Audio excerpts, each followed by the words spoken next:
Welcome to the podcast about nothing in particular. I am your host, Nathan Perry. I'm the co-host, Adam Hope. Co-host and equal coast, as we like to say. We got a new set. And by new set, we literally moved over from the kitchen, dining room, to the living room. Hopefully it's a little more comfortable for everybody involved. Mm-hmm. And with that being said, what's up, Ryan? Nice to have you. Hey, it's great to be here, guys. All right, so... It is great to be here. So how do you like in the chair you're sitting in? This is a great chair. There's a story behind this chair. I don't know if there's enough time to tell all of the stories of this chair, I think we should kick off this podcast by talking about the chair. That's from my point of view, or from your point of view. From my point of view. Well, I had a really good friend say, "Can you help me pick up a chair?" And I thought, yeah, I can help you pick up a chair. Then he said it's in Bentonville, Arkansas, which is like 3.5 hours away from where we live. And I was going to say no, but Bentonville just happens to be a location of some of the best riding mountain bike trails in the world. And so I said yes. So I took him to get this chair. Nate, you were the friend that asked me to pick up the chair. And it was just a catastrophe after catastrophe after catastrophe of picking up this chair. Car broke down on the way.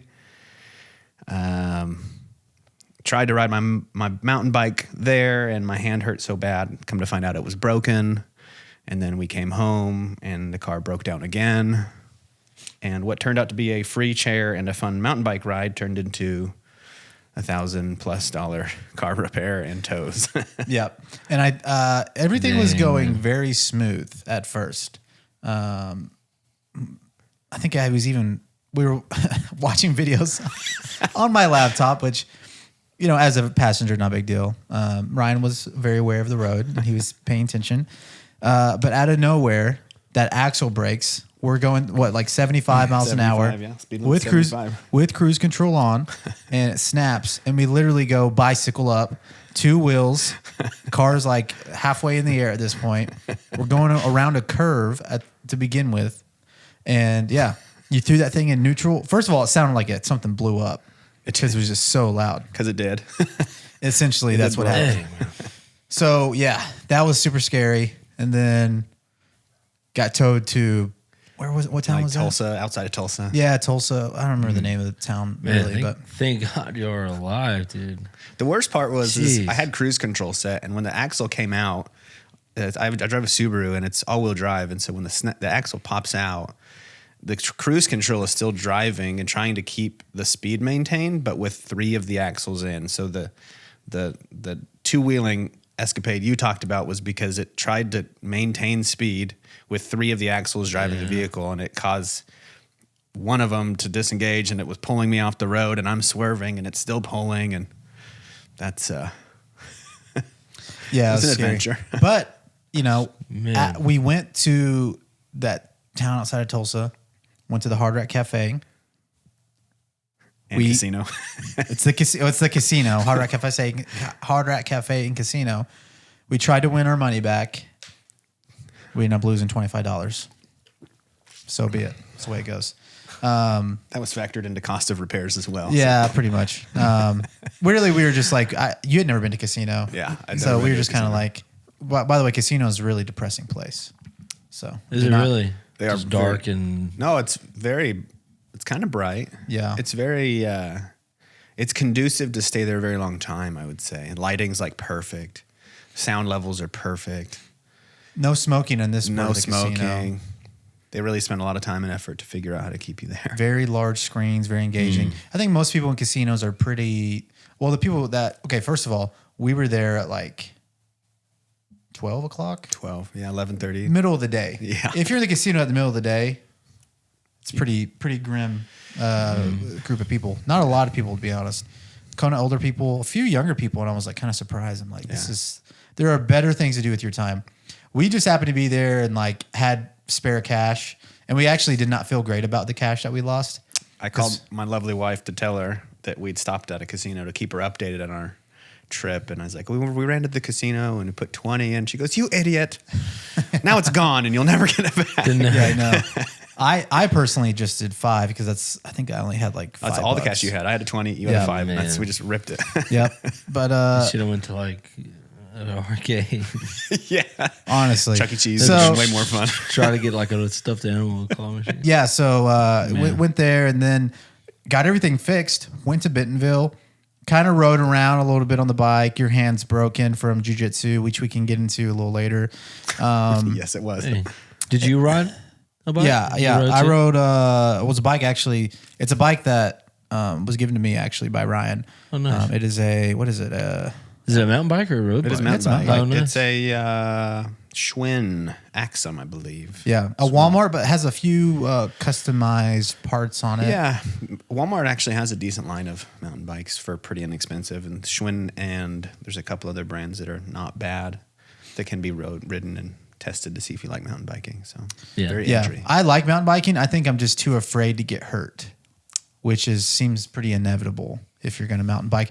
If you're going to mountain bike at In the Bentonville. Bentonville level, which I think you took me on the easiest route. Yeah. And I was terrified. I was Well, like, this is so scary. The best part is I telling Victoria, my wife, about the trip and everything we did, and I was like, and I took him on this trail, and we got to the bottom. He was very scared, and she goes, "Wait a minute, isn't that the trail that Roman, my 11-year-old son," she goes, "Isn't that the trail that he liked and he rode all the whole time you were there?" And I was like, "Yeah, that's the trail." He's braver than me on the Well, bike. you can go at your own pace though. You know? Yeah. You can build your way up. Yes, but on this trail, there's certain things where there's like mini drops, and so you have to You have to maintain do a it. little bit of speed. So I see him up at the hill, and he's like full brakes, and then looks over, and then it's like nah, and gets off and walks it down. You can work. You can work your way up too. Dude, I You was, guys should go to the was it Bluff Creek? I've ridden Bluff a lot. Bluff Bluff's Creek? fun. Yeah. Have you been to Outlaw Creek? I've ridden Outlaw a bunch too. That's a good one. They've really built that one up. Yeah. The whole backside that they put all the jump line in has been Yeah. pretty impressive. We went earlier this year. My little brother and I Yeah, did. that's and a good. That's probably one of the best ones locally. I think. Yeah. Probably, So yeah. we had a fun time in Bentonville, though. We did make a lot of. We had a fun time on the trip. You've been to Outlaw Creek too. Yeah, yeah. Is it the Remember one we in went- Yukon? Yeah. Yeah, been in that one and the one by Lake Hefner. I like mountain biking. I'm not very good at it, and my interests lie in other sports that require Yeah. me not to be injured or hurt. Yeah. So I don't partake in it very often, but I'd like to maybe in the future. And also, if I go into something, I go all in. Like, I can relate to that. yep. So It's a problem, really. it really can be for sure. And then finally we picked up the chair, all that stuff. We thought we were gonna make it home, and sadly we did not. The same axle broke. Same axle broke. Had to get another tow truck. Eventually got home, and then eventually got it fixed long term. And how's it going now? I think I have the right parts on there now that won't break. It's still got, I mean, it's just, I drive a 20-year-old car, let's be honest. And I've committed to not having a car payment. And one of the side effects is that there's just repairs that are going to need to be done. And that is where we're at. Just Yeah. needs a few repairs, and then we'll be good for a year or two. Yeah, man, I miss my Subaru. I also had a Old Forester. Subaru yeah. Forester. It was a 2001. The one I had, that box shape is so iconic. Yeah. It's a really beautiful car, honestly. I think they're awesome. But the engine blew. Probably from, I imagine the engine blew rod knock. Is that what you call that? What is rod knock, by the way? It's when the easiest way to say is when the rod that's attached to the piston bends in some way, and it's knocking like on the side of things. Yes. Yeah. It's kind of a terrifying sound too when it gets more advanced stages. Yeah. Like when it gets terminal. Yeah. The terminal stages of rod knock. Because eventually your engine just won't start anymore. Yeah. Which is what happened in mine. Does that happen from not like doing maintenance, or how does that happen? It can. Like not Yeah, like it not can- getting it oil can changes? Well, it can if you want to attribute it to that, then yes. But there's any number of reasons why that will happen. Yeah. Lack of oil, like running it low, dirty oil, just general abuse happens over time. And I bought it. tear. I bought the car. The- Who knows how many owners the car had before me? Yeah. So It could have been an issue that started a long time ago, or maybe it was me. I felt like I got oil changes. Did you rev it super high all the time? Well, never. Those cars are really common to have oil leaks, and so most commonly what happens is you go low on oil, and they consume oil. So oil leaks is different than it consuming oil. Consuming oil will be like it's burned in the chamber when the explosion happens. Yep. Which is why if you put the tailpipe, if there's like black around it, that's just because you're burning oil. Anyway, so they run low on oil, and then people don't fill them up, and then that's when that develops because they're under lubricated too. Okay, very cool.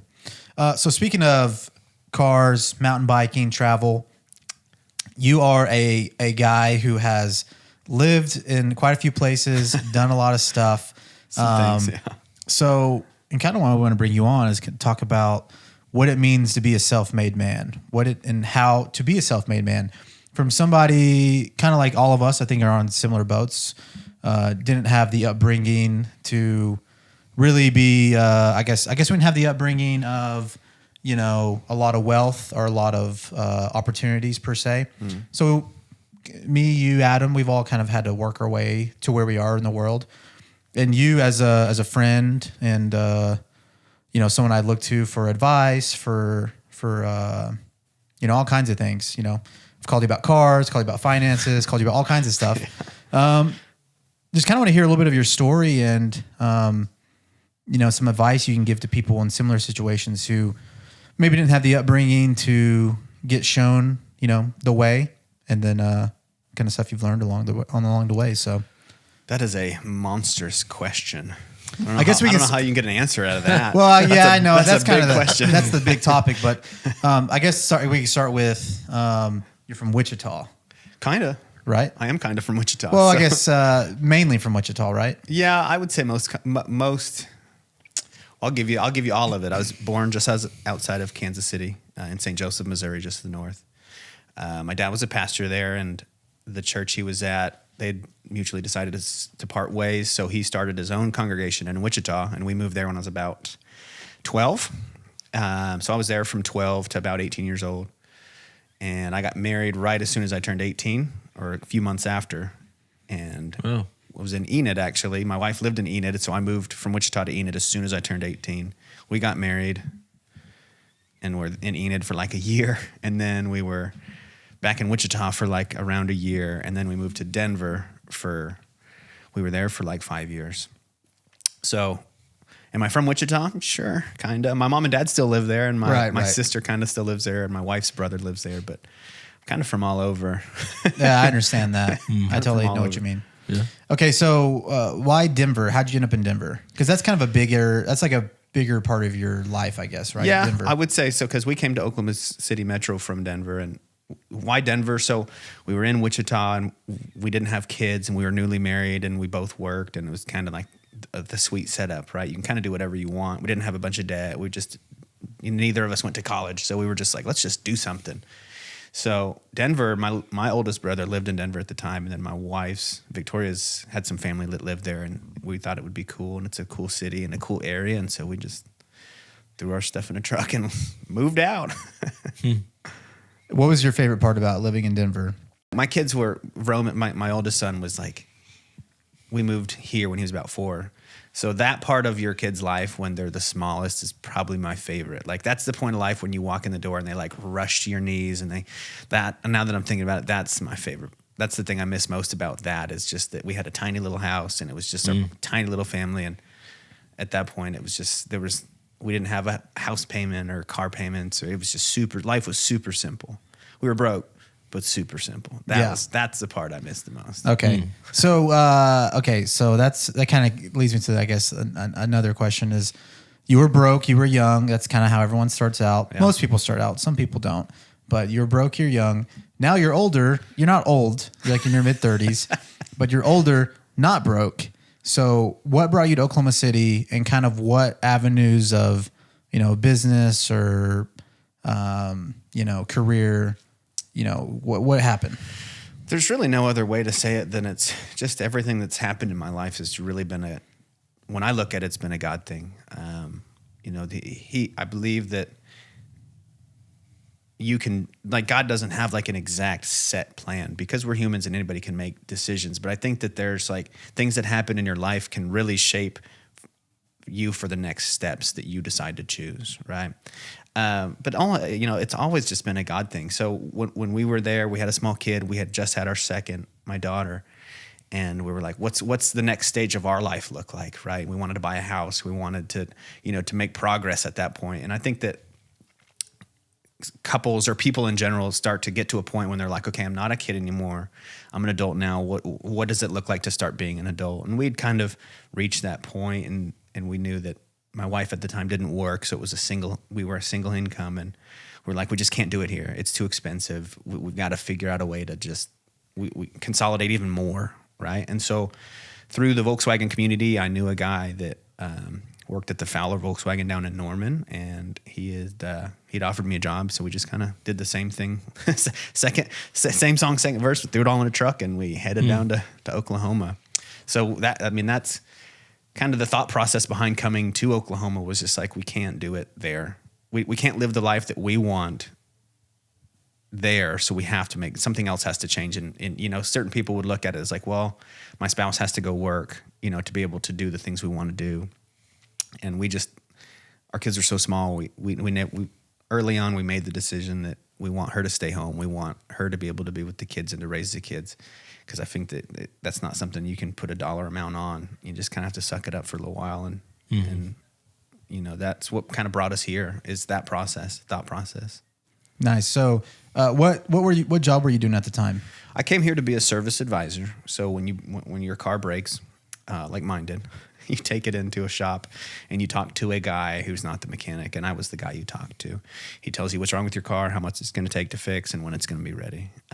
And I'd worked prior to that. I'd always been in some kind of call center job. And so it was a very different to be forward facing with customers, which was no problem with me. I'd had some sales experience and I've done a little bit of everything, but I worked at a car dealership and sold cars at one point. And so that wasn't a hard transition for me, but I'd gone through a lot of different sales training with people in call centers and different things like that it made for a really good translation into that job position. So I had some success there. That dealership didn't work out a whole ton. And so then I ended up coming to the Bob Moore GMC dealership here, and it was in Northwest Oklahoma City where we met. Yep, that's where we met. And I was there for a good amount of time too. So, yep. How long were you there? I believe like 4 years. No, okay, maybe closer to 3. It's a long time. It was for me. Yeah, I've done a lot of different things. Yeah. Yep. Okay, so that's where we met. Go ahead. What car were you driving at that time? What car were you driving at that time? Okay. Do you remember I was driving? You answer for me. I'll answer for you. Okay. Yeah. Okay. Because I know what he drove. I know too. I at one time did drop off a car of yours at Volkswagen. I'm not sure if it was a Volkswagen. Maybe you had a Volkswagen, but I think you had a Subaru like Outback maybe. I did, yes. Okay. A brown Subaru Outback. Okay, I do remember that. Yep, brown Subaru Outback. And he had a Toyota Prius. Yes. Which when I went to get the oil change at Bob Moore, you put it in as a Toyota Supra. Just to be funny. Yep. Just for fun. Yep. But I really missed that. Sadly got into a wreck and it got literally destroyed. And I remember texting you the photo. You're like, oh yeah, that's done for. And then I said, can I have your license plate? Yep. And then I gave you, do you still have that? Yes, I do. Yep. So Ryan, do you still collect? I have a box full of license plates that I haven't gotten rid of, although I probably should, but I don't actively collect anymore. Yeah. So you used to have you said you had like a wall filled with all the states. Yes. Do you have all the states? Not even close. I've got maybe 15 or 20. It's like collecting license plates is very difficult if you're going to do it like organically and just collect them as you go. Buying them is a different story, but coming across license plates is very difficult. Yeah.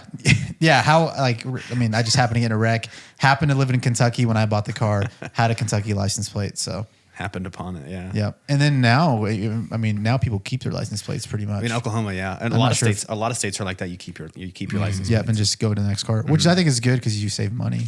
It was odd actually coming to Oklahoma when they didn't do that. Because in Colorado, I had a bunch of cars, and it's always just like, here's the car, and give me my plate. And then when I came here, I snagged my plate off of a motorcycle I had sold, and the guy's like, I need the plate. And I'm like, no, I'm keeping my plate. Yeah, right. Come to find out, he needed the plate. So That's funny. I gave the man the plate. It's so weird. Yeah, looking back now, it's just like, why would we ever give people our plates? It's so weird. Well, I'll tell you what I didn't love about that. So if people keep your plates and they don't pay to register the cars in their name, it's still registered to you. And I got like a $200 tollway bill because the guy I sold that brown Outback to was just rolling the tolls, man. And it goes back to your license plate, and then I got the bill for it. Yep. Did you pay it? Oh, absolutely not. So on the back of your title, you can actually sign. And you pay $10 to go to the tag agency to take it out of your name. Yep. And if you don't do that, you will have to pay it. I had to do that too. And this is nothing against the Hispanic population, but a lot of I am Hispanic, by the way. But a lot of Hispanics, they'll buy, like I sold an Altima that was broke down. Mm-hmm. They'll use them, they'll part them, they'll scrap them, whatever the case. And I think I sold an Altima, and he never registered the car in his name, which you're supposed to do when you sell a car. You gotta pay Uncle Sam. Well, yeah, he never registered it, and then when it comes time to, renew your registration of your car, you're gonna get a bill in the mail if the registration hasn't changed. I think now you have to go to the tag agency, and like you both have to sign the title in front of like the person now. So I don't think it's really something you can do now. But so I had to go to the tag agency, file documentation that I sold the car, and then whatever, pay $10 or whatever. So it is kind of one of those annoying things. You gotta be careful. Yep. Okay. So you moved to Oklahoma City. You are a service. What do you call it again?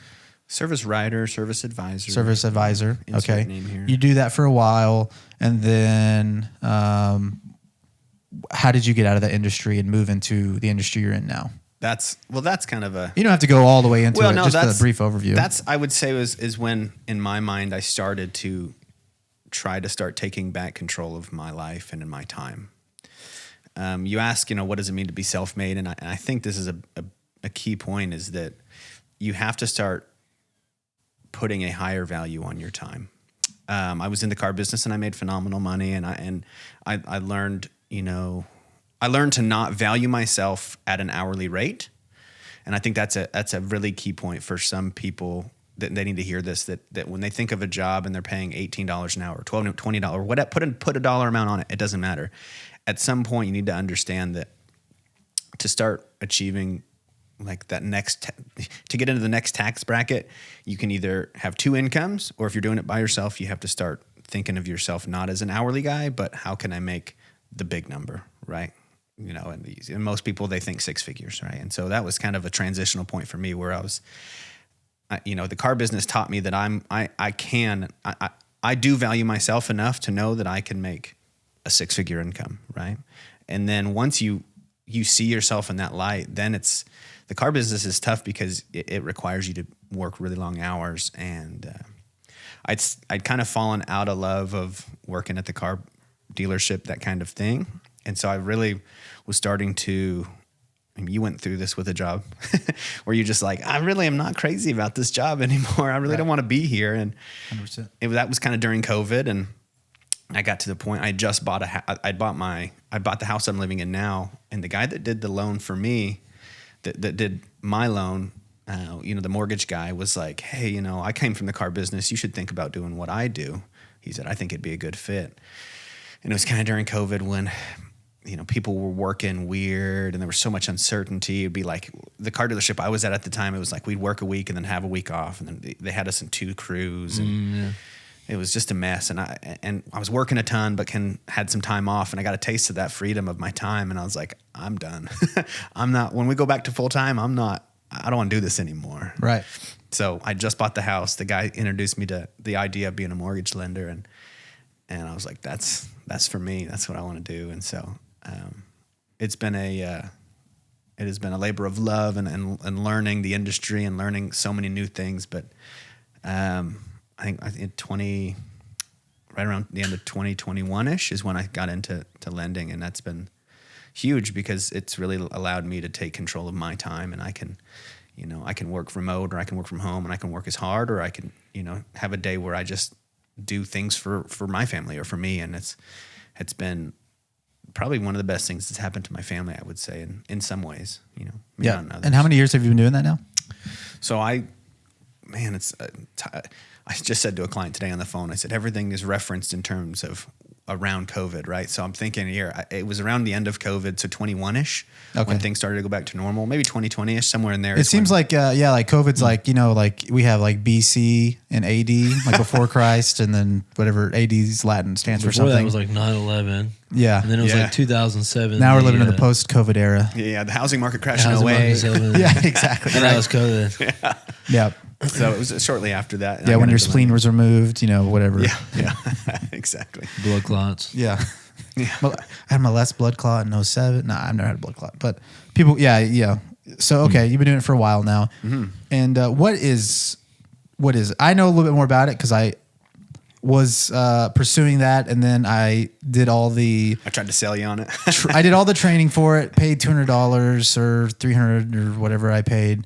And then I got through all the training, and I was like, I don't think this is the right fit for me. What is what do you do? What is your That's a great question. job? Unless you can pay cash for a house, you need to talk to a guy like me. I basically write the entire loan to make sure that you can buy a house with the least amount of money out of pocket, is what I would tell people. Yeah. You need a house? I've got the big bag of money at the end of the tunnel. Once you've sent your blood samples and given me your firstborn child. Yeah, and blood samples. That's the joke, right? It's, you have blood to give samples, all this sperm samples. Yeah, all that stuff. Can you reproduce? If you can, we're gonna need your firstborn and everything. Mm. So how does someone buy a house? Because I think a lot of people actually know. Well, and it's funny because on the way over here, I actually took a call from a past client's relative, and she was like, I'm so nervous. I just wanted to, we want to buy a house so bad. We just don't know where to start, and we're so scared of how difficult the process is going to be. And it's funny because they say the same thing about like jujitsu, right? For instance, what's the hardest belt to get? It's the white belt, the first one, because people never start. And I would say the hardest part of buying a house is finding a loan officer that you trust and that you like, and calling and talking to them. Like, that's the hardest part, because so often people say, I could never buy a house, and then I do the application process, and I'm like, well, actually, you can buy one right now, And so the hardest part's just talking to somebody. Once you talk to somebody like myself, they'll pull your credit. They'll look at how much you have in liquid assets, which would be like how much money you got in the bank, and then find a loan product that's going to be best for you to see if maybe you want to explore, more money put, down, or the least amount down, or, do you need help with your down payment? Because there's certain things that you can do and get help from like state agencies. And that's our job, is to know what all that there is to offer to you, and to present that to you in a way that, that makes most sense for your situation or your family. Right. Okay, cool. So what are the, going through the MLO training program, can you kind of explain for the average Joe, or for someone who doesn't make a crazy amount of income, but they maybe have a little bit in savings or nothing in savings, and they're wanting to buy a house? What would be a route? Because obviously you can't give something that's prescriptive, because you obviously have to look at the individual situation, their credit, money, and all that stuff. But in general, what are some avenues someone can take who's looking for a house, or someone who doesn't make a ton of money? Maybe they're single, not married, or whatever the case, and they'd make, I don't know, anywhere from like $30,000 to $50,000 a year or something along those lines. The first step is, again, you really need to talk to a loan officer. You need to talk to a loan originator, someone that does what I do, so that you can determine how much any certain bank or broker is going to allow you. So there's something called a debt to income ratio. If I make $5,000 a month, the bank's only going to allow me to have so much debt before they'll they'll say we can't do it anymore, right? And a good rule of thumb is it's around half of your income, approximately. Again, I'm trying to give you a generality. So about half of your income can be debts on your gross pay. So if I make $5,000 gross a month, I'm allowed to have a total of $2,500 in debts per month outgoing. So if my car payment is $500, now I can only have $2,000. And if I've got 3 credit cards and they're $500, now I can only have $1,500 in debts. And so then if I'm going to buy a house, then my mortgage needs to be less than $1,500. Does the math make sense? Yes. So that's a really general term. If you really want to do the reverse math, it's look at what you gross make and say, okay, and how much do I have outgoing in debts? We're not worried about your Netflix or your AT&T bill. We're really worried about like credit card, credit cards, student loans, payday loans, car payments. Those are the things they're looking interest. at. Yeah, things you're paying interest on, exactly. So what are the debts that someone needs to look out for, right? I mean, obviously credit cards. I think I heard something that's, there's like $3 trillion worth of credit card debt in America right now, or something like that. This is the most credit card debt in the history of the world. Obviously, credit cards didn't exist, less than 100 years ago, right? I don't know when credit cards were invented. Still, in the history of humanity, it's still a pretty novel thing to have credit cards. Yeah. But credit is not a novel thing. It's, probably... I would say that's as old as humans. Yeah, as old as humans, right? I think Alexander Hamilton is like famously known for buying a lot of things on credit. So Alexander Hamilton probably would have been someone who had a lot of credit card debt, right? Because he did have a lot of debt, actually. But okay, so so obviously credit card debt keeps Americans down. Car payments, right? Car payments are. I already touched on this earlier. Like car payments are so. In most cases, are just so bad. Just because a car goes down in value and it breaks, and you put wear and tear on it, and your loan is for the premium of what the most that car was ever going to be worth at that time, and then it just goes down from there. So I get the cost of ownership, I get cost of driving, and that's something that all people need to weigh that. But the credit cards are number one. Stay out of those, and then cars are number 2 in my mind. Like you cripple yourself. Like you can see that. So what does the average American make? Around $4,000 or $5,000 a month. If I have the average car, people think $350 is the average car payment. It's not. It's much higher than that. If you're, it's probably more like double that. It's probably closer to $500 a month. I would say is close to an average car payment. Really, so average? Average. I see $750 all the time. You think these big trucks? They're closer to $1,000 to $1,500 a month. Like everybody that drives a big truck, nice truck, that is around, a lot of times anywhere from $900 to $1,500 a month. It's outrageous, and I think the people, for the average American, that's the place that they need to really start soul searching. I think that if we were less concerned with keeping up with the Joneses and a little bit of more humble pie was served, then I think that we'd be okay driving a car that we paid cash for and that maybe breaks on the highway. Yeah, dude.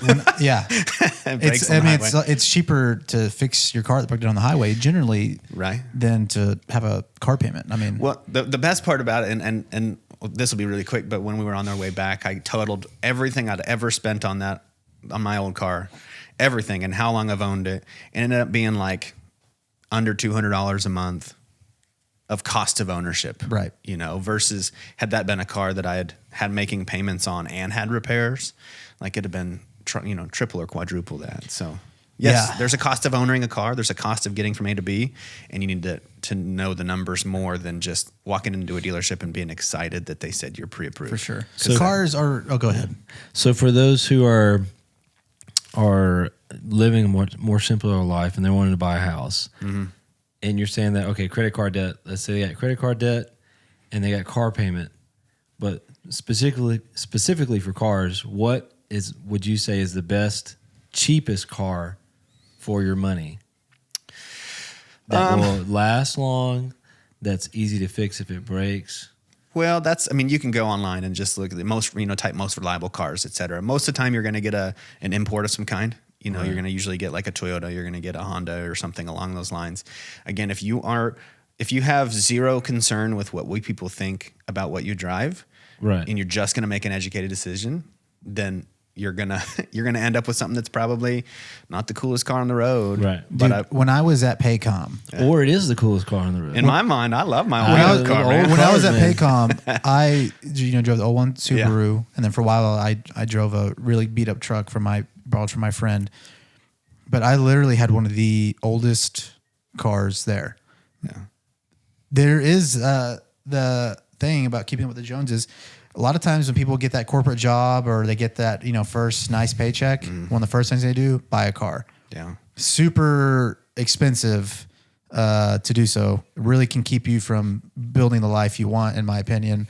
But yeah, I mean, when you show up in the parking lot and most people have nice new shiny cars and you're driving like an old beat up car, it doesn't feel the greatest, but I feel like you really have to fight those feelings and be like, it's okay. Because honestly, all cars end up being, They're all junk anyway, eventually. money pits eventually, right? So they'll turn into junk. yeah, a car is I look at it as a utilitarian kind of thing. It's a thing to get me from A to B. It's not for me a toy or a luxury. It's just like It's not a toy, it's a tool. it is. It's a tool, 100%. I think so. It's funny that my view of what a vehicle needs to be changed drastically after a mission trip Victoria and I took to Haiti in 2017-ish. And I think I saw one car the entire time, like 9 days we were there, that didn't have like a bashed in front bumper or something. Like if you've been to any country that's kind of third world or close to that, you can see like every car's just bashed and beat. And then you quickly realize, oh, these are tools and it's just to get me from one place to another. And there should be no status attached to what I drive. And my view of them quickly changed after seeing what everybody else drives kind of other places in the world. Yep. Yeah. I lived in Bolivia for a few months after I graduated college, and 100% the cars were a tool. They were typically used as a source to make money, source of income. People use them for taxis. I mean, old beat up cars, and you're paying like pennies on the dollar to get a ride with them. Yeah. And they're just doing that all day. They're just driving their car. Bolivia is actually Santa Cruz de la Sierra is the name of the town I lived in. And it's basically, there's like rings around the whole city. Mm-hmm. So a lot of times people will just post up on a ring and they'll just take you around the ring to one circle and then maybe take you to an avenue that kind of takes you up or down the ring, in or out of the city, kind of. That's interesting. So one day I'm I'm in the third or fourth ring, and obviously they get smaller. Larger ring, 7 is like bigger ring, 1, 2, whatever, 3 smaller rings, right? So I'm thinking I'm in like the 4th or 5th ring, and I hop in one of my first times like riding alone in one of the taxis. I don't speak hardly any Spanish, and so I hop in one of the taxis, and I'm sitting there, and there's a lot of tint. Like they bring tint down like pure black, way, way, way low. I don't know why they do that, but it's like really hard to see out. I'm sitting in here and I'm like trying to get to the avenue I need, and I had not realized, but I had ridden around the ring like 5 or 6 times because I started like saying, I've seen that before. I've ridden around this ring like 5 or 6 times at this point.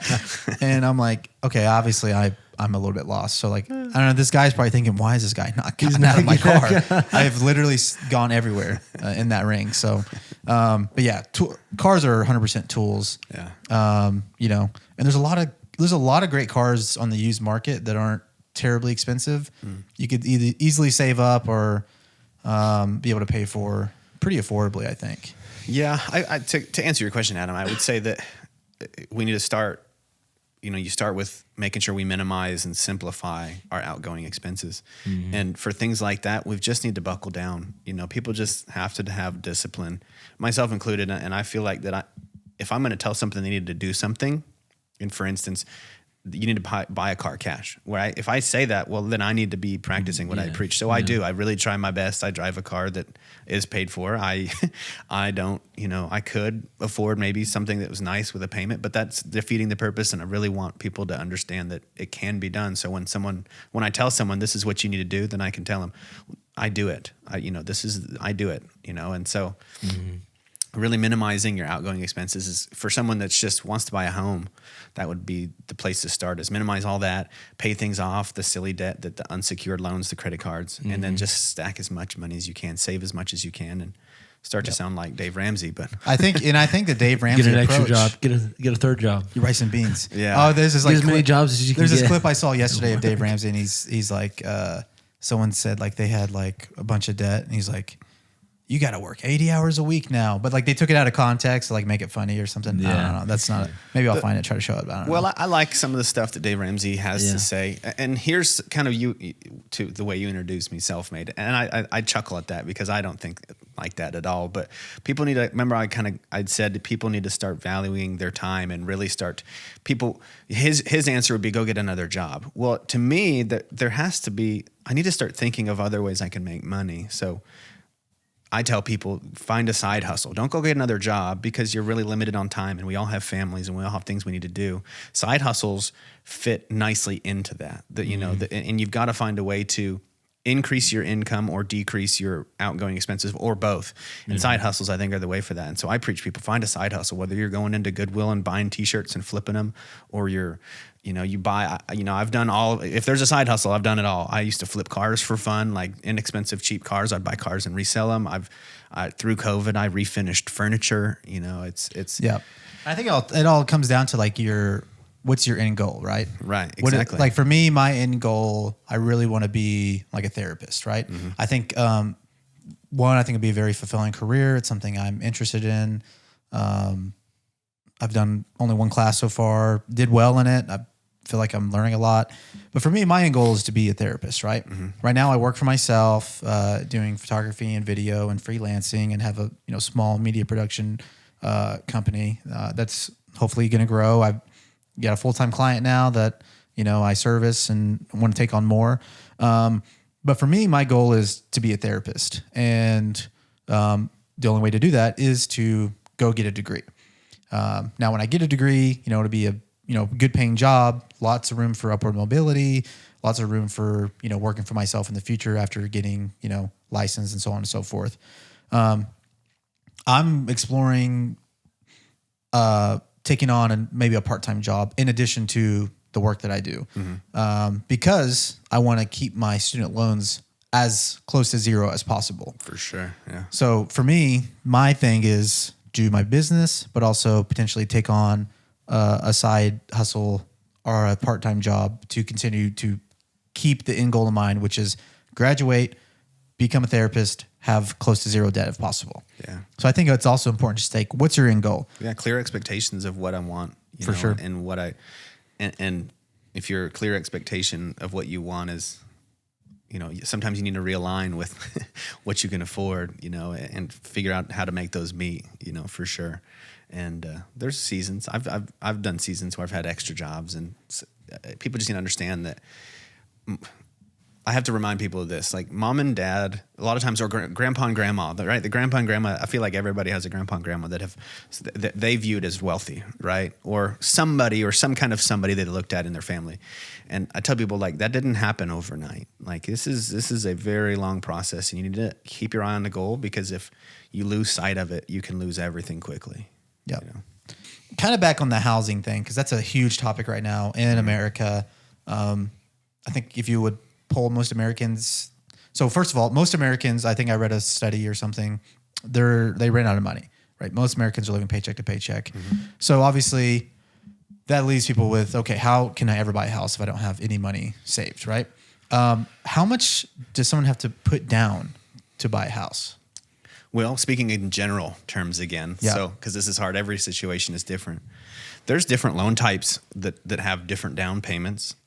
Every house has a different amount of what they would call closing costs. So there's the down payment portion, and then there's the closing cost portion, and you combine those together, and that's what you owe when you sign papers. Okay. Some loans have a zero down payment option. There are state agencies that offer to pay the down payment option. And then different loans have different down payment amounts, anywhere from 3% to 25%, right, on maybe like an investment property. But a good rule of thumb is if I'm a family and I want to buy a house to live in, a down payment is around a good average would be about 3.5%. And then closing costs, there's two aspects of the amount that you owe: the 3.5% of a house, and then there's around the closing costs that are anywhere from 2 to 6% of that cost of the house as well. That varies quite a bit because the cheaper houses, that percentage is going to be higher, and the more expensive a house, the closing cost is going to represent a cheaper percentage. So that's why I put that big variance between 2 and 6%.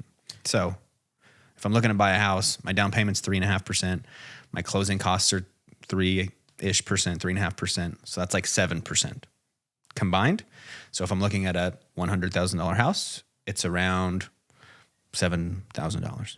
Okay. 200,000, 14. What is how much are houses in the Oklahoma City metro as far as like, have they gone up? Have they gone down? Well, generally everything in the States has gone up as far as I'm everything's aware. gone up. Now I'm not a real estate agent. I don't know the market like that. I know the other side of the equation, but on average, I think it's around the mid 200s is kind of the average sale price of a house in the Oklahoma City It's metro. like $250,000 Yeah. for an average house. Yeah, an average size house. Yeah. Okay. So how much is that down? What is 7% of 250,000?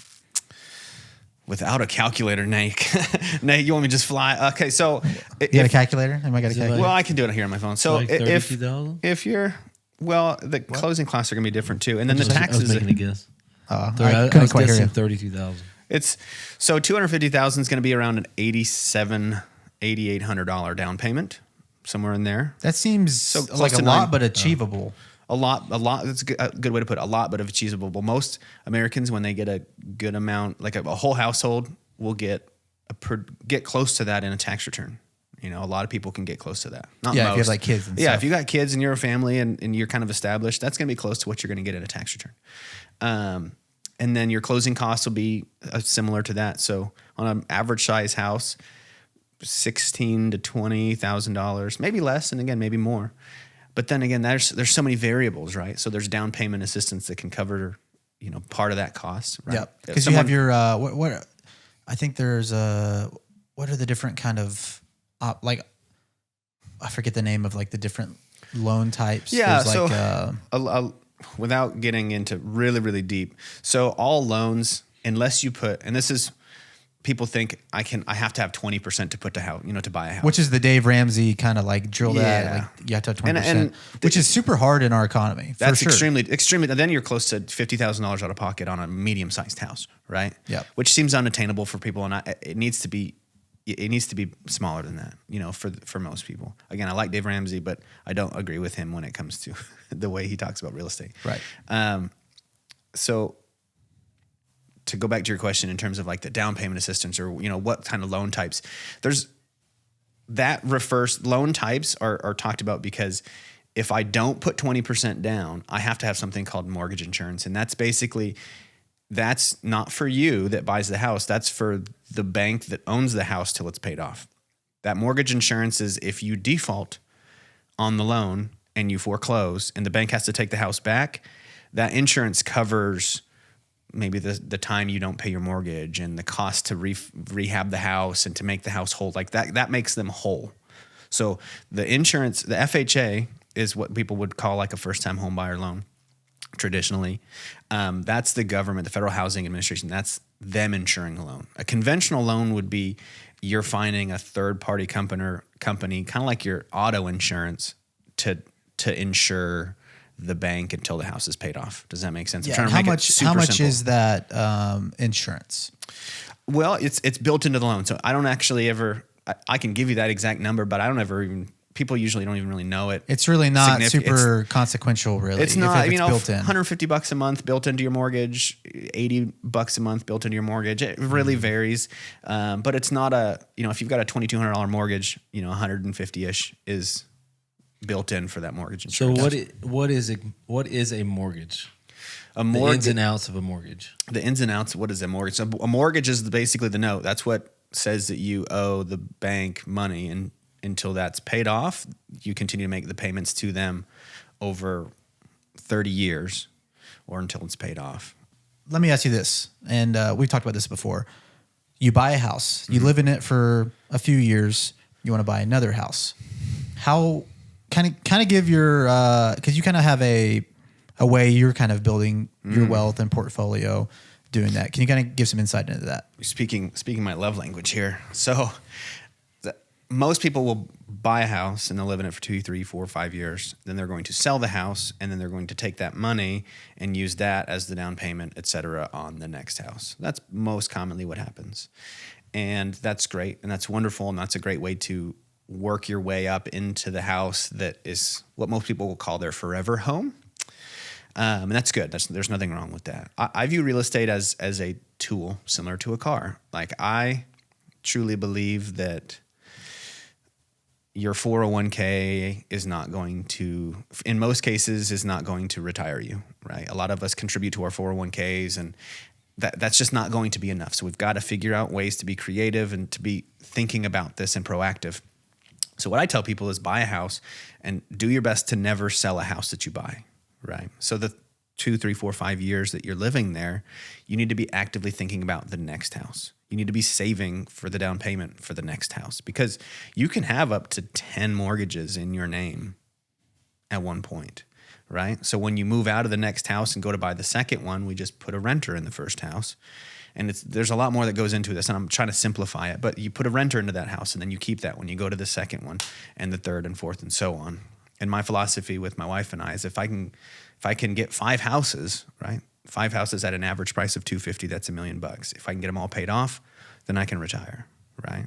Right. So that's my thought of it is, we're going to keep every single house. We're going to keep moving every couple of years until we can afford, and we'll stay there until we can afford the next down payment. Then we're going to move to the next one. Right.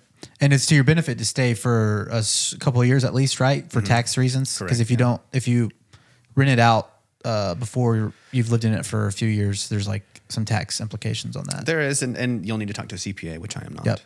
So anyone listening, if you're thinking about doing this is just a general overview, some ideas.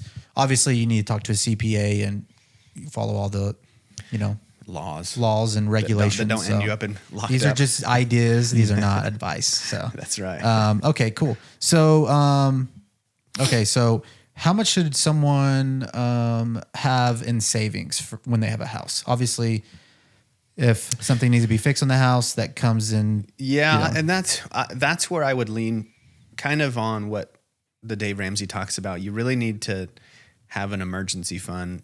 An emergency fund, a fully funded emergency fund is what, 3 months of what all of your bills are. Yeah, 3 to 6 months. Yeah, but again, that's a lot. So if we're already talking about close to $20,000 for your down payment and everything, plus having, another 15 in save, that's really difficult. So a lot of people can't do that. And this is where I have those conversations is you're risking to buy a house if you clean out your savings, but technically you can clean out your savings to buy a house, but there's a risk involved because when something breaks, I said when, because it does, like that's just something you gotta have to cover, and you gotta pay for that stuff. And you really want to keep these houses in good condition, because if I am gonna rent it out or resell it, I want it to be in good shape so that if I put a renter in it, these things aren't going to break on them and I still have to pay for it. Right. So there is a risk. You don't have to, there doesn't have to be an exact number in savings to buy a house. That's what we would call reserves, right? So if you've done a really good job with your credit, like your credit score, if you've got a really good credit score, that's going to help you it's not going to require you to have a certain amount of money left over in the bank to buy a house, right? Because certain situations, they will require you to have reserves. And again, reserves is just money left over after everything's done. Some situations require it, some don't. Okay. So you're talking about that's one of the stipulations of potentially buying a house is having some reserves, having some savings essentially. And in most cases, there's not a stipulation to have money left over after you buy. Yeah. What would cause that to be a stipulation, I guess? Really high, like maxing out your debt to income ratio, which we talked about, paired with a fairly low credit score. Okay. Yeah, that's basically on the cusp of that. Where does someone need to have their credit score in order to really start exploring buying a house? It needs to be in the 600s. Technically speaking, there's guidelines that we follow, which are rules set by the feds, right? The FHA. You can buy a house with a 580 credit score. That's technically the lowest, and I can do that. But the problem is everything else is more difficult. Everything from start to finish. And so if you can get the amount of work it takes to get your credit score from a 580 to say a 600 is far less than trying to buy a house with a 580. Sure. So let's just do the work to get into the 600s. And in most cases, people that have that kind of range in credit score, we're going to really be looking for the most help possible to buy a house. And a lot of that will include like helping them get approved for down payment assistance through the state maybe and things like that. And so that would really need them to be to like the 640 credit score range. So a lot of lenders will say you have to be a 640 just because that's kind of the sweet spot as the entry level for a lot of different programs. Technically, the direct answer to that question is 580. What are some ways that people can get their credit scores up? If someone comes to you, they're like, hey, I'm like, I'm not even 580. I'm in like 550, 560, maybe 580. What are some ways you're like, hey, here's some things you can do concrete right now to get your credit score up? Well, don't use your credit card. Don't take out payday loans. Pay everything on time. So that's your first thing. So that's just rules 101. Don't take out more debts and pay everything on time. That's step one, right? And this is something as a mortgage loan officer, kind of what I do is I've found that there's this huge gap for those folks, right? The people that don't know what to do or maybe have made some bad decisions in the past, and I'm going to pull your credit and say, oh, you're a 580. And what most guys will do is just not call you back. Like, he can't buy. I'm not even going to call this guy back. I'm not going to. And a lot of people experience this, and maybe they've tried before, and they have gotten scared away because some guy ghosted them, and that sucks. And I hate that for people. And so I've taken on myself to really try to help educate myself with how credit works. Okay, so there's a lot of different things you can do to start getting those scores up faster, right? But that's kind of the start of it. There's some other little tricks I would say, but that's again a really long. Yeah, sure. What are the interest rates right now? And is it a good time to buy a house? The interest rates are what the interest rates are. It is always a good time to buy a house. I made. What are the interest rates? Do you know? Now I sound like a salesman. Yeah, I mean right now they're in the 7s, high 6s, somewhere in there when you buy a house. Which is pretty high as far as like the history of house buying, right? It's pretty low actually compared to house buying. Yeah, I mean the 30-year average is far above that, but it's high compared to, right? High compared to the last couple of years, low compared to maybe the 80s. When it was in the teens. Oh, really? So yeah, that's crazy. But everyone says, well, the interest rates were so high, back then. Now they're only 7. Well, house prices were 60,000. So paying 13% on 60,000 is a lot better than paying 7 on 250. Now, explain to us, is your credit score, does that determine the interest level? A little bit. Yeah, a little bit. Your interest rates, the interest rate that you get is attached to the amount of risk you present in most cases. And one of those factors is your credit score. Yes. Now that doesn't mean, so if I go to buy a car and they advertise 0% financing, which is really common. And this is something that it differentiates when buying a house versus a car. Like if I go in and I've got a horrible credit thinking I can get 0%, and then they say, well, actually you can get 17%, which is crazy high. You don't see that kind of gap when you go to buy a house. If the best possible interest rate is, say, 7, and you present a lot of risk, you might be 7.5. Oh, okay. So the gap between perfect credit, it's a much smaller gap. The more common is going to be you just can't buy a house right now. You're not going to be able to get approved, but here's what we can do to get you approved. Yeah. Gotcha. Okay.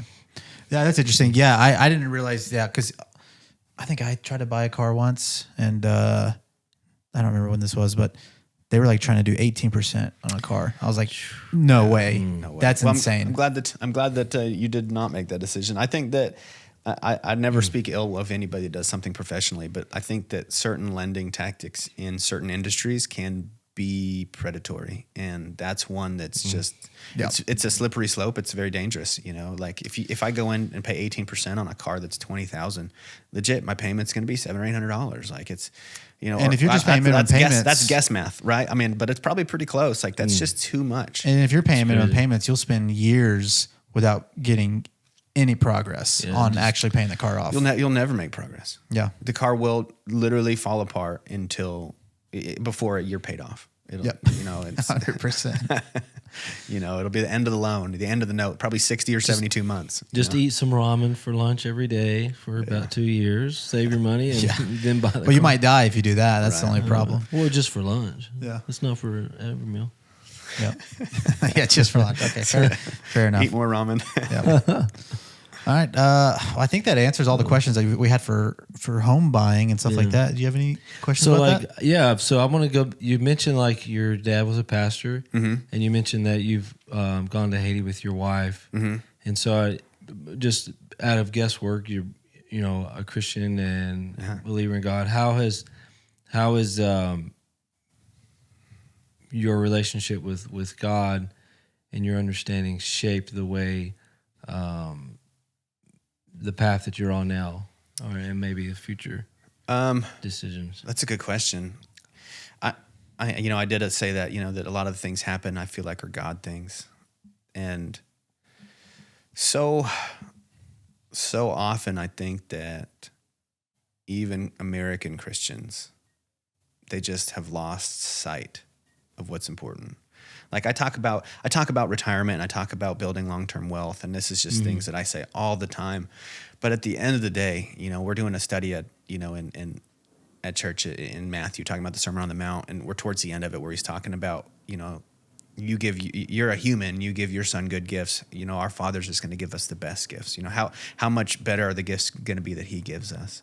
And I think that that's shaped a lot of the things to where, again, I think about a year and a half. I mean, I've been married almost 17 years, and it's taken me, 15 plus, almost 16 years to really just get to the point where I'm like, I'm not going to stress about money anymore. God's got me, and I'm going to do the things he says I'm going to do. And at the end of the day, if this all leaves, like I've already received more than I deserve.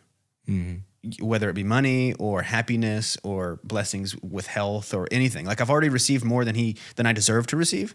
And so now it's just time to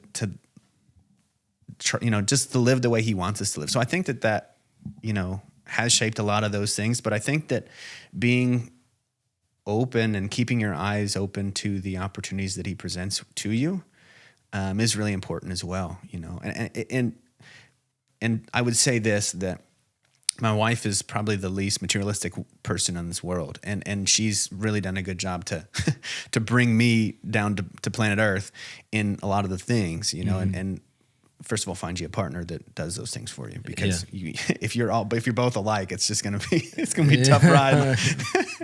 No doubt. Feeding the fire. Yeah, feed the fire, but to not be the average American is going to really do a lot to try to keep up with the Joneses. And if you do a lot of that, you're going to end up living paycheck to paycheck, and you're not going to have some reserves, or these aren't things that you have to have, but if you're living if you're maxed out, you're not going to be able to keep your eyes open to see the things maybe God had planned for you. Right. And so I think there's a lot of this tied back into it. And I'm at the point in my life, and again, I'm in no way financially set. I don't want this to be a podcast about how I'm not. Matter of fact, we pray at night, and I hesitate to say this, but I want that people to understand that this is kind of my view of money now. It's changed, right? I value my time more than my money. And now I pray, like, first of all, I'm not going to stress about money. So God, you're going to have to figure out these bills. And then pray for a whole bunch more, because I really want to help other people, and that's kind of a Dave Ramsey thing. Like, we want to help as many people as we can, and we want to give a bunch of it away, and that's something that has started to become more and more important to me and to my wife and to our family, that we're given these gifts and we don't deserve them, so what can we do to keep our eyes open to be able to give that stuff away? Yeah. I think, and I've listened to some sermons by David Platt. I think he has probably one of the best sermons ever about money. It's actually titled Money. I think it's called Jesus and Money.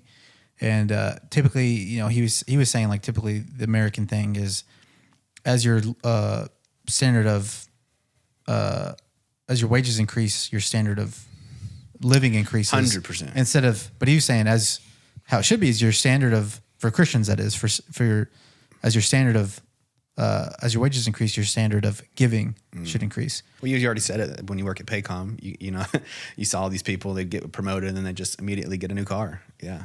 And all of us do that. Car, house, money. And there's nothing wrong with having a nice car. There's nothing wrong with having a nice house. Those are great, good gifts. But it's also something that God doesn't promise us. And that's something that he talks about in his sermon. He talks about how there was only one point in time in history where God promised wealth and health to someone, and that was the Israelites in the Old Testament, right? He promised them, if you follow me and live by my commandments and honor me, you will be blessed with health and wealth and all of that stuff. That's the only time in the history of humanity God has promised that. Yeah. But that's not the case anymore. But God does promise us that he'll meet our needs, that he'll provide for us, that we won't, go hungry, that we'll have, shelter and all those things. But I need this. This is my expectation, right? Yeah. And that's the problem that people have is exactly. that God's going to provide for us. Well, he's not going to provide you with exactly what you want. He's going to provide you what you have to have. Yep.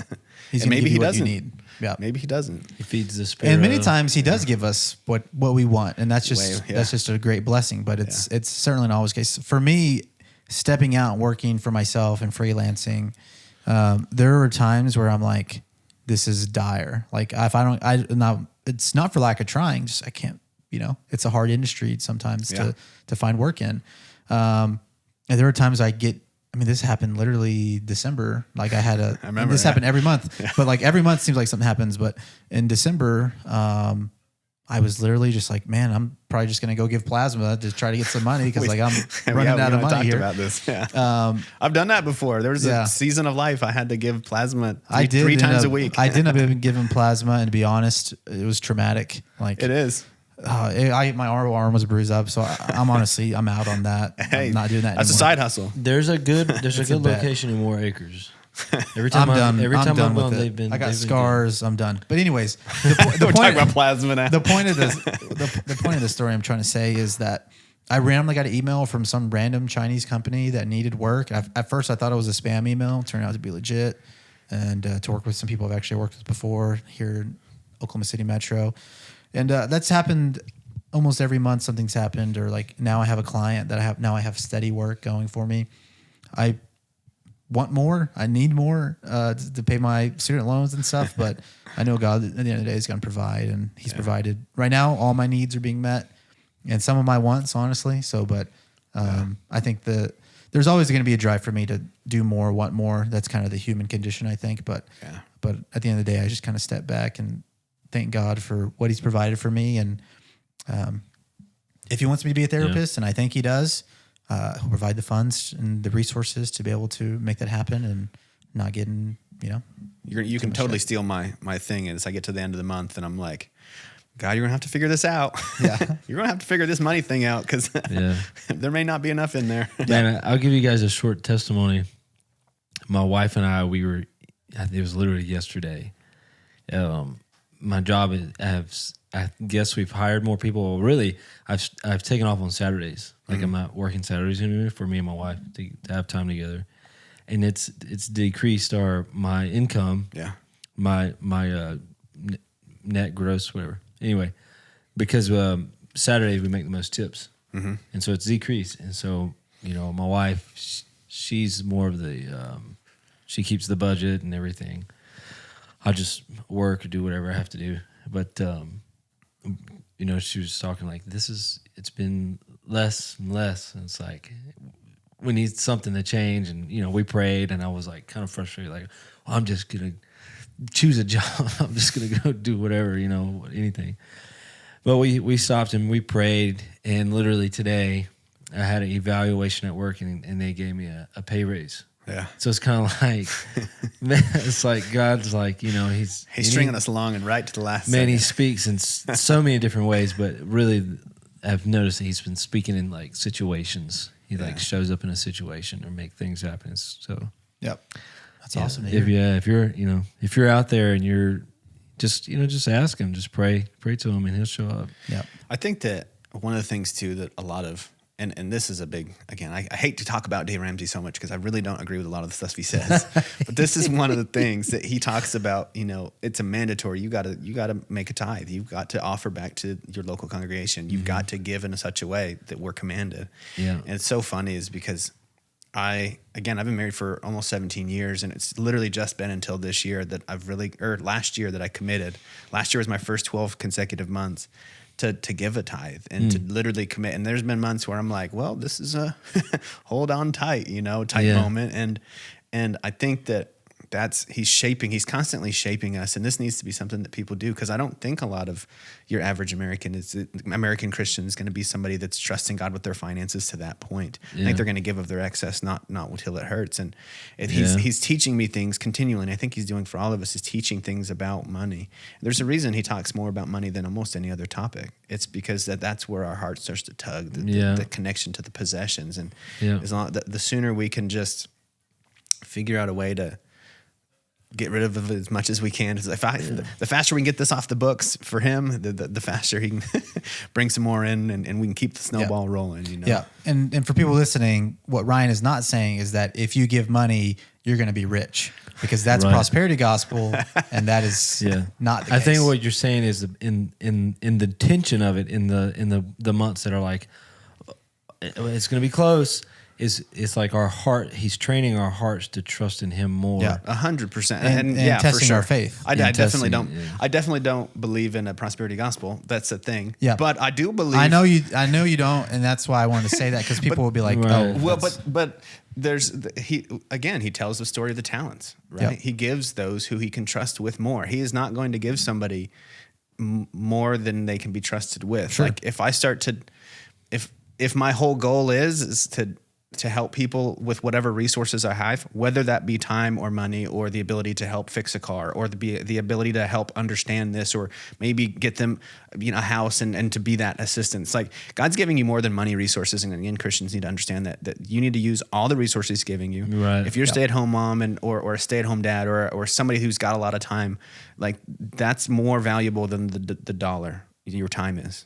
And 100%. So we need to be spending that resource in any way possible. So when I say get the time off the books, like let's figure out a way to do as much as we can, because then we'll hit that reset button to be able to get a little bit more so we can do it again. Yeah. We have time, we have talent, we have treasure, right? Yeah. So like in different seasons of your life, you're going to have more or less of any of those, right? Right. For me right now in my life, I don't have a ton of treasure. I have pretty much just enough to get by, but I have plenty of time. Mm. And for me, that's been, I feel like God gave me an opportunity to like start volunteering with this youth organization. Mm-hmm. And at first I was pretty hesitant to do it because I'm doing so much jujitsu right now. And one of my favorite classes is a Tuesday night class. And one of the meetings is Tuesday night. Mm. So at first I was like, I went to a couple of the meetings and, volunteered, and I was like, this is great. I like it, but I really, really don't want to miss jiu-jitsu. So I was going to say like, no, I'm not going to do it. But I just kind of felt like God just like, kind of like saying like, hey, like, this is opportunity I've given you to do it. Like, you don't, and I was actually listening to a sermon in church, and I think the pastor was talking about like just trusting God and stepping out, and really, I can't remember exactly what he said, but I got to the conclusion that I don't have a good reason not to do it. I do plenty of jiu-jitsu, and sacrificing, at night to be a part of this ministry is way more important. I think that one of my favorite verses is when Jesus is, or when he's talking and he's like, there's good works that I've prepared for you in advance. Like there are things that He wants me to do. Right. And I think that people need to associate a face to that. Because there is a face associated to that scripture. And that's one of my favorite verses all time, is just to understand. And I pray at night, and I'm like, with my kids, I'm like, God's got things for us to do. Yeah. He's got to-do lists for us. And if I don't, somebody else will do it. But he did it. He made it for me to do. He made it specifically for you. Yeah, this is my thing to do. Yeah. So associate a face with that good work. And I think that a lot of times it starts to, if we want to find a reason to not do things, we will. And I love that you were just like, I can't find a good reason to not to. Right, yeah.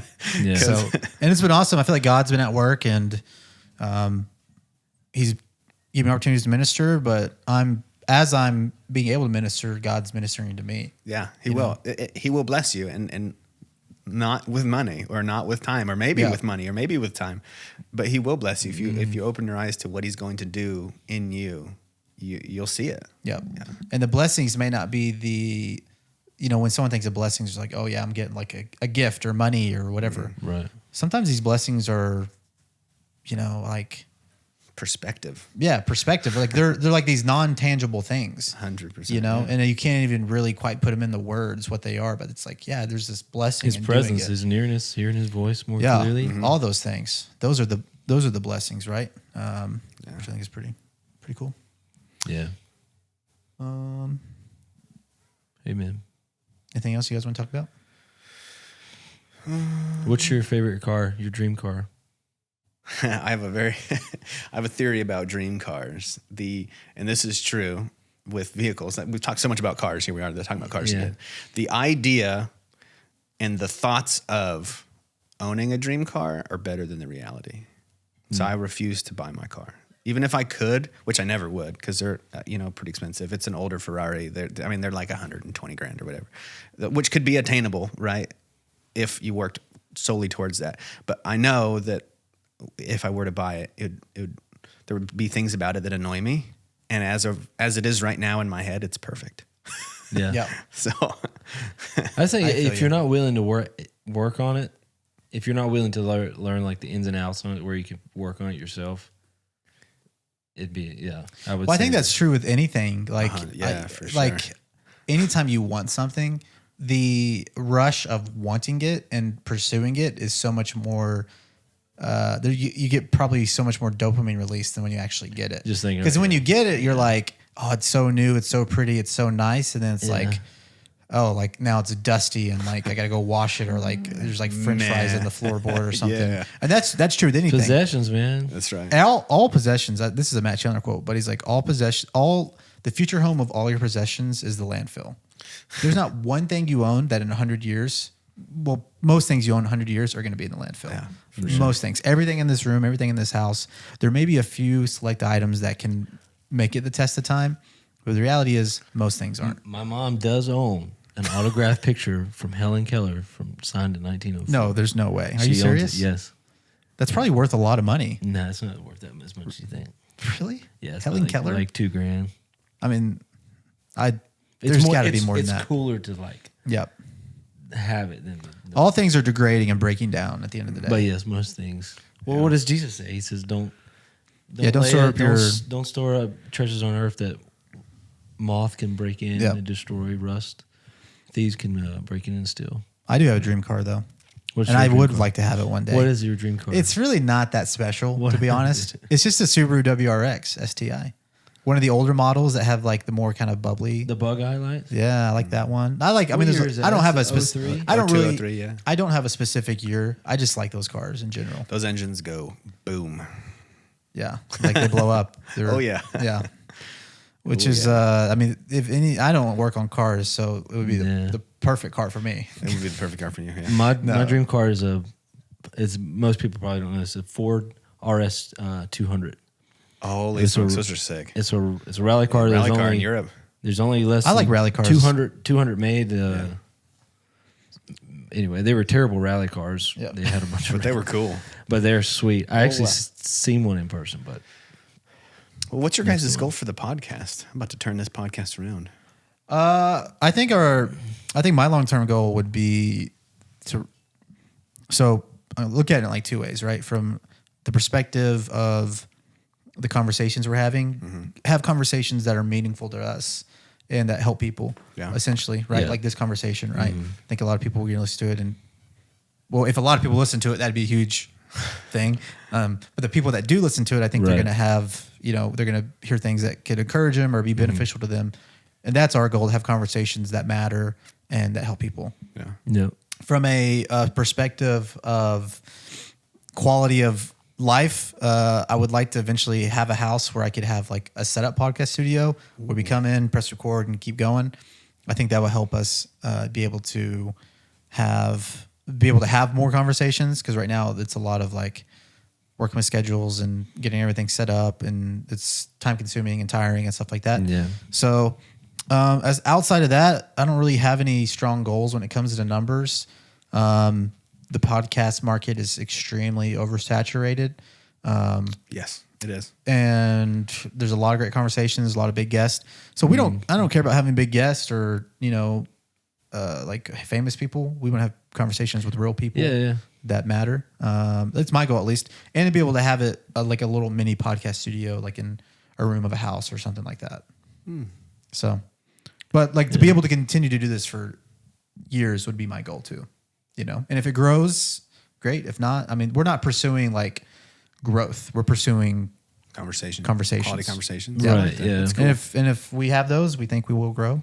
Yeah. And if not, we've already heard people have reached out that have really benefited from episodes. Oh, that's awesome. Yeah. So even if we impact one person an episode, that's a huge win. Yeah. Which is kind of cliche to say. Yeah. Probably. When we first restarted this, I was like, all right, I don't know what's going to happen, but I think a scripture that I wanted to tie into like the first episode. I don't know if I did, but I think it's Psalms 111 or something. One of those 100. It's like if he who builds a house without God basically builds it in vain. Like I said, like we both was like, yeah, if it helps somebody, great. If it doesn't, it doesn't. It's okay. Either way, it's fun. It's right? fun. It's fun for us. Yeah. And like Nate said, one of our friends messaged me like after our first episode release, and he was like, "Man, that really helped me a lot." And I was like, yeah. That's really awesome to hear. Like, and then I enjoyed. I always want to pay homage to the Lord. Keep him in the conversation as much as I can. And I think that it's good for us to. I think one of the really good things about podcasts is I would say life in general right now, where people we only show you the good things in our life on social media, right? And I think that a lot of times podcasts give you an opportunity to really be real with people in a way that you can't any other way. And it's good for people to hear that other people are just real people and real problems, and it's not just what I present to you on my Facebook page, or whatever. Yep, 100%. So, yeah, we're having fun, and hopefully we can keep going. That'd be the goal. There will be seasons where we can maybe record an episode a week. There may be seasons where like we don't record episodes for a couple months. So we're being I think we're being generous with ourselves to give us a lot of like leeway in that, and not kind of putting up like we kind of have loose goals of like when we like to release episodes, but we also have jobs and hobbies and families, so lives, and we don't make any money doing this. So we do it when we can. Yeah. So thanks for coming on. Yeah. And you don't make any money. Thanks for spending your time with us. You don't make any money doing this, contrary to what I wrote you on that text. Some water. Free water. You get a free water. Free water. You get sit in a chair that's got very big story behind it. Yeah. I'll never get rid of that chair.